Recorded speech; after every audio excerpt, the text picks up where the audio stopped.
Ryland. Tell us about your coaching experience. Hey, Kahaku. Yeah, we've known each other for a while, and to give you a little background on, I guess, what gives me some credibility in basketball. I coached high school basketball for about 7 or 8 years, and when I first started coaching high school, I got involved in AAU basketball about a year after that with my friend's team, and then I started my own club organization. To compare that to soccer, it would be just like what club soccer is. AAU stands for Amateur Athletic Union basketball, although essentially every team is just a, independent group that's put together of different high school kids or middle school kids that tries to play, independent tournaments in the spring and summer. Besides that, I also did some writing for a couple of websites, Prep Hoops Report. I wrote for them, as well as VegasPremierBall.com, which was a website that I had run myself for 2 years. And I did writing on players as well.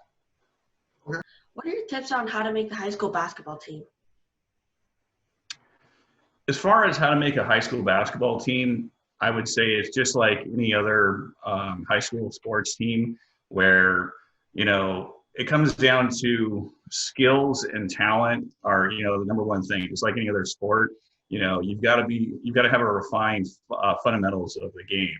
So for basketball itself, you've got to be able to dribble, pass, shoot, be able to make layups, score at the 3 different levels as best you can. When I say 3 levels, I mean near the basket, mid-range jump shots, and then 3-pointers.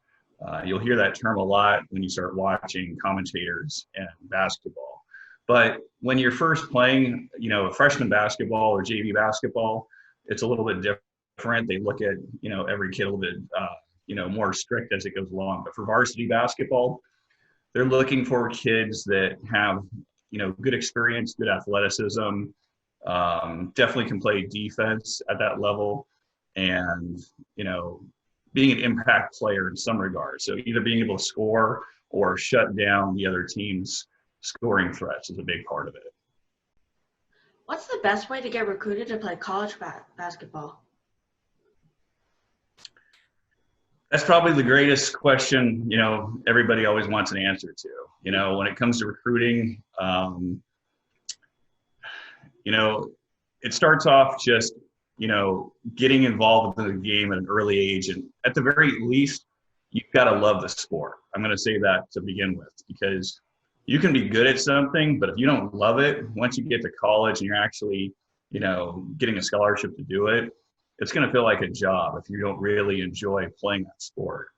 So the first part of it, I really think, is making sure that when you're practicing and you're doing something that deep down you love doing it. And the second part is, as far as recruiting goes, you've got to, at the heart of it, work on your craft every single day. You've got to be, focused on getting better at passing, getting better at dribbling, ball handling, beating defenders. Studying the game is a big part of it. Getting on there and watching film and being a little bit, more savvy than the next guy. I talk to kids all the time about that is, if you're not the most athletic kid, then you have to do little things to make yourself, more impactful, like seeing the game faster than other people. So I think that those are all important. In terms of what a coach is looking for, to be quite honest, they're all looking for somebody that can score, sadly. I mean, they'll tell you that they're looking for guys that can play defense, guys that can rebound, all those other things. But scoring absolutely is their number one thing. It's kind of sad because they'll tell you other stuff, but you've got to be able to score from the high school level to transition to college to make any type of connection for recruiting or even just be looked at. So just out of curiosity, is there's club basketball at the high school level, right? Yeah. So as far as which one do you think is better? Do you think club basketball is better or high school basketball is better in terms of exposure and getting into college? In terms of exposure, club basketball for years has always been the main one, but I think they both serve a purpose. Just like how soccer is, where club soccer, seems to be where a lot of the recruiting gets done. Mhm. I think that those are both the avenues where you're seen the most. However, I have seen a shift where high school basketball, in particular, the last couple of years has become relevant because they have these national tournaments in December and January as well, where I can't remember one of them. One of them's put on by the Les Schwab tournament in Oregon or the Tarkini Classic here. And I used to go there when I wasn't coaching AAU because it was, kind of off season.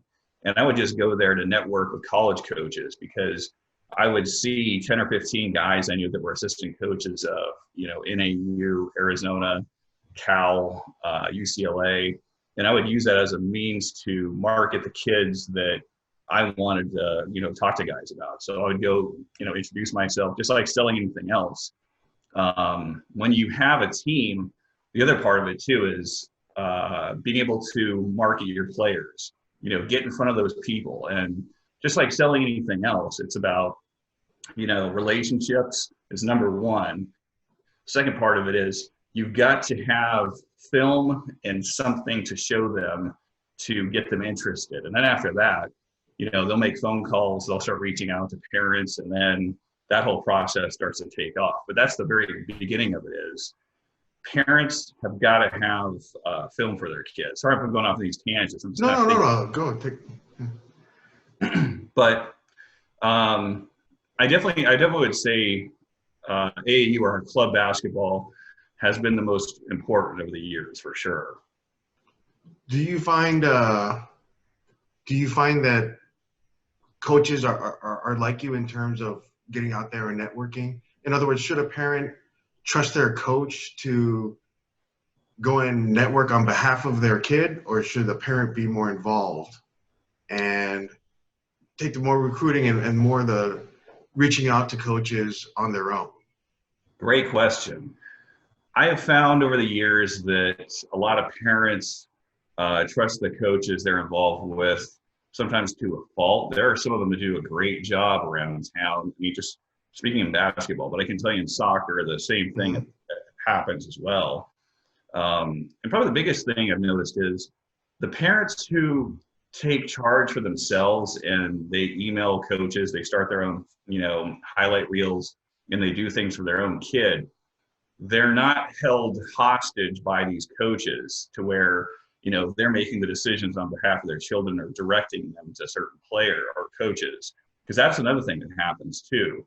I can tell you about books I've read and conversations I've had with college coaches of tons of corruption that goes on. I mean, you probably already heard about it, with, people getting paid off at different levels. And right. Basketball is a little bit different animal just because the amount of money that's allowed for endorsement deals.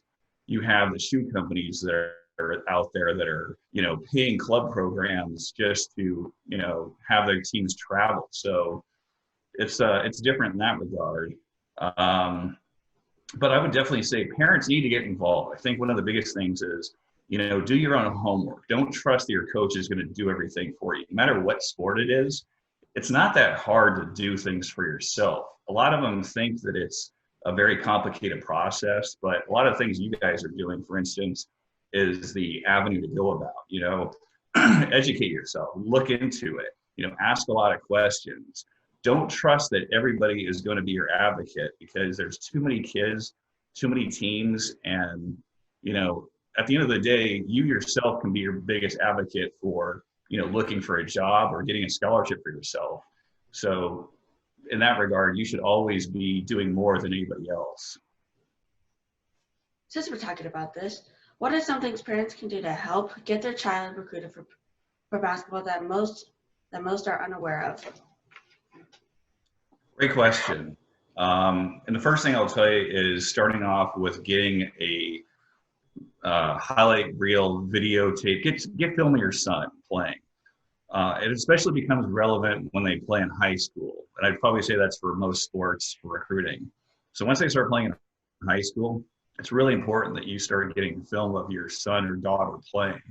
And from there, you want to take whole game footage and shrink it down to segments of probably 2 to 3 minutes and definitely not any longer than that in the beginning, because coaches don't have a lot of time to watch things.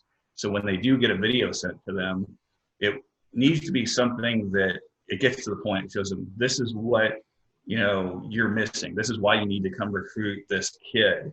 And you don't want to, overstep and, show too many of the same things. You want to, show important details, plays that are really impactful. And I'll give an example of that. I saw a highlight reel recently for a basketball player where, it showed a kid rebounding a ball 8 or 10 times in a row. And these weren't like great rebounds. It was just really mundane stuff. But, somebody had put some work into it on a huddle software, and, they spent 2 minutes just pretty much showing pretty basic stuff on this. And the kid probably could do a lot more than that. But when you only have it's kind of like when you go into, a job interview, or you're sending a resume out. The resume's whole purpose is to get your foot in the door kind of thing. And I think that's what those highlight reels should do. So for parents, getting that film, getting the full game film is part of it, and then getting, highlights of it. Soccer could be a little more difficult because the angle of filming is a little more challenging. But in basketball, you're always filming from up above, so you can see everything that's going on. And I think that's a big part of it. The second part is finding a way to get email addresses for college coaches over your junior and senior year. And surprisingly enough, most parents don't realize that's public information. There's a handful that keep that hidden away when you look on their websites, but you can go to staff directories for, UCLA, USC, most major universities, and the information is out there. And that's the surprising. It's a public, as long as it's a public university, the information is available to you. So right there, those two things are, the major aspects of it. And I'll tell you, from conversations with coaches, they love to hear from the players themselves rather than a coach. So if a player writes an email with his film, I've talked to many of coaches that have told me before, I would much rather have an email, written from the player, and it shows more personal access, that he wants to be there. All those type of details mean a lot too, that when the player is doing a lot of his own application, the coaches love that. Okay. Just out of curiosity, what do you think about submitting your clips and getting featured on like Ball is Life? Do you know that website? Yeah. Is that something that, parents, if they have a great clip of their son or daughter, should send to one of those type of websites or YouTube channels? Great question. In that regard, though, I'll tell you, like Ball is Life and similar websites like that, they're more for entertainment purposes. Mm-hmm. And they get a lot of, likes and views, but most of that stuff isn't practical to what a coach is looking for. Although it may show how athletic a guy is, they're looking for a lot of different stuff, and how a kid plays defense. You never see in those videos. You always see a guy dunking on somebody or crossing somebody. And, while that's somewhat important, it doesn't show what he did for the rest of the game. And I think that's an important element is, what is he doing for the rest of the moments after he does that dunk? Is he actually engaged with the rest of his team? Is he playing defense with the team? There's a lot that goes into recruiting. And I'll tell you, one big part of it too is body language. You can have kids that are really good players, but, if they're jerks out on the field, or they do stuff with, whether to their teammates or other teams, that lowers their stock as well. So there's quite a few things that I've seen, but the Ball is Life videos for sure. I think it's more of a hype thing than there's a lot of stuff out there that's for entertainment purposes, and that's definitely one of them. What are your suggestions on how to get ranked in basketball? That's a challenging question because I don't know that it really matters that much. And it's kind of, if your rankings are usually done by different people out there, it could be recruiting services, but usually those guys are doing it for a reason to sell a publication. So the whole reason they do a rankings list or something like a top 50 or 150 list, they're doing that so they can sell it to either college coaches or other people to read their material. But most cases that doesn't help recruiting. I will say, like, if you're in a a top list or something, it's good. But I think more than anything, it can hurt kids because an example in particular, there was a kid, Demetrius Walker Jr. He was an eighth grader. He was ranked the #1 eighth grader for his time. There's a book about it by a Sports Illustrated writer. And from that point on, he had to live up to that expectation. So being the #1 eighth grader means for the next 4 years, if you're not the #1 player by your senior year, well, you're not really doing any better. You can only go down. So things like that don't always help kids. I think sometimes it's good to know about it and have it, but I wouldn't put a lot of stock into it. It simply lets you know that, where you are relative to other players. And I think that's good to know, but I wouldn't put a lot of faith in that. And I think the most important factors are skill development, that you keep working and getting better at your game. If your weakness is your left-handed dribbling, you need to make sure that you're working on that, or finishing with your left hand, and different types of things that you're going to have deficiencies of. Don't worry about what you do really well. Worry about the things you don't do well that somebody's going to have to fix years later. Because you might get it to a Division I college, but at some point there's going to be a coach that brings you down to earth and tells you, hey, listen, I know everybody told you were great, but you got to fix this, this, and this, and it's going to come back at some point. Good advice. Yeah. What's your advice on how to get a college basketball scholarship? I think the biggest part of it is, just working at something you love every day. In this case, is basketball. But I think a big part of that, including it, is making sure that you stay committed to your academics. That part, a lot of people leave out. You can be really good at basketball, but it's a college scholarship, and people, forget a lot about that. I mean, you can become a professional and not go into college, but at the end of the day, you've got to have your grades in order. And I've seen numbers of kids who were skilled enough to play in college, but they skipped a lot of class. They didn't take care of that part of it, and that really held them back. The other part of it, though, when you're playing basketball is listen to everybody around you. Take in every educational chance you have. When you're playing, you're going to have ups and downs to your career. You're going to have good years and bad years and good games. But when the coaches talk to you or people give you advice, do your best to listen to it, no matter how hard it can be. The criticism you receive from people can be often very challenging to hear because, it can be hurtful at times. But if you can turn that into something that gets you motivated and helps you fix deficiencies or makes you better at your game, then you're a step ahead of everybody. And there's always going to be somebody to challenge you or, criticize your skills and what you're doing. So I think these are good lessons for going in the work world too, is when you work, there's always going to be somebody that's telling you you're not doing something right. And it doesn't mean that you're a bad person. It just means that you have to work at those things more. And that's the key thing, is taking constructive criticism, I think, along the way is a big part of making yourself better and getting yourself ready for playing college athletics. How will coronavirus affect recruiting for basketball?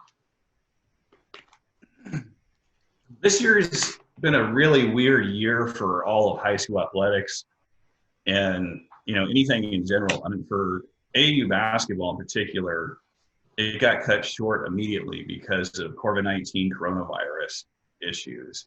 So that happened probably around the beginning of March. To give you an idea of the recruiting calendar for basketball, pretty much the months of April, May, and then the month of July are when all the college coaches would usually visit tournaments and get to evaluate players. They call it the evaluation period. And typically it means that they have these weekends, or it's really a 4-day window where they go to the tournaments. They're allowed to watch players, see them in person. They're not allowed to talk to them, technically. There's a lot of these weird NCAA guidelines with that. But that's how they get out and see them.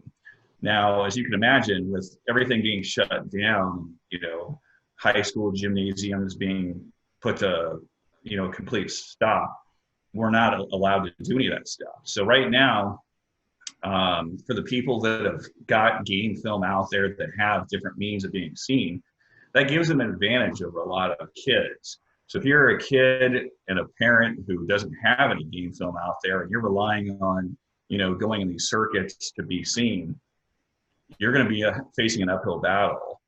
So another thing that goes along with that too, I've spoken to several coaches and they've told me that a lot of Division I, Division II basketball programs are relying a lot on transfers this year because of the unknown resources of high school kids and not knowing, will they be qualifiers? How good is this kid? All those type of things. They're trying to fill in a lot of their scholarships for the following year with JUCO transfers or Division I transfers. And that's a really interesting subject in its own right, is how many kids transfer from school to school in the Division I basketball. To give you an idea, at UNLV this year, they're going to be turning over about 8 of their 13 scholarships, which is unheard of. And I mean, normally a high recruiting class is somewhere like 4 or 5 for 1 year. But when you're placing 8 kids of 13, that means only 5 remaining kids of the old team are going to be there. So that means you're having a lot of kids transfer out. You're having, a lot of incoming kids. It's becoming a lot more transient. And I think that's a whole subject in its own of how high school sports and college athletics has become this like transfer university where kids are bouncing around and, they're given too many opportunities to leave and not, make it work, I think. Switching gears, what's your thoughts on how to get a college soccer scholarship? I think college soccer, number one, for men, it's a little bit different than women because of the available scholarships. So I think the biggest thing is making sure parents are educated. Number one, learning what type of scholarship money is available, at different levels of, collegiate soccer. The other part of it is, just like we talked about before, getting film, for your kids, especially when they get to high school. Make sure you're getting game film for your son or daughter. Start reaching out to coaches by, the end of your sophomore year. I mean, sending out emails costs you nothing. So, if you send out emails with game film, the worst thing can happen is they ignore it. The best thing can happen is that it gets gets people on the radar and they're paying attention.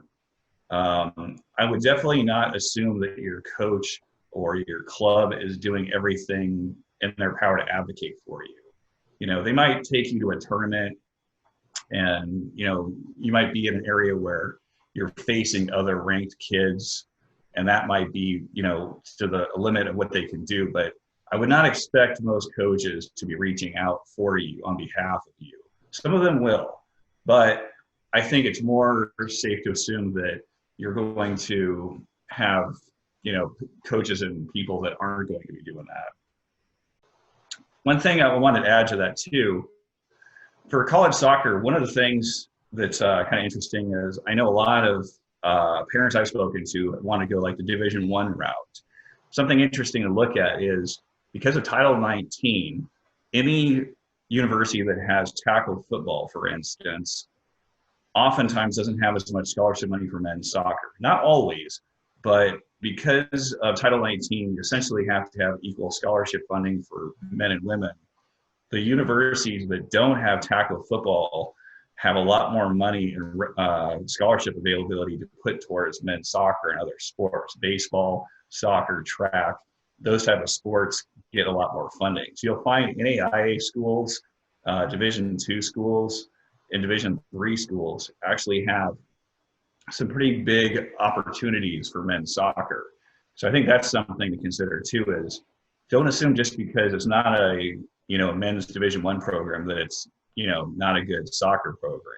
There's a lot of good programs out there, but if you want to get the whole tuition paid for, do some research, look into it, find out, how much money is given away, and make sure you do it earlier than later, so you're not scrambling for senior year stuff. Is there anything else you wanted to add or Talk about. talk about? I just want to say thank you for having me here today. I like the YouTube channel. I think you guys have done really good with everything you put on there. I Thanks. think you guys are going really far with this, so I appreciate bringing me on, and let me know if I can get any other guests or help for you guys. All right. Thank you. Thanks, Ryland. You're welcome.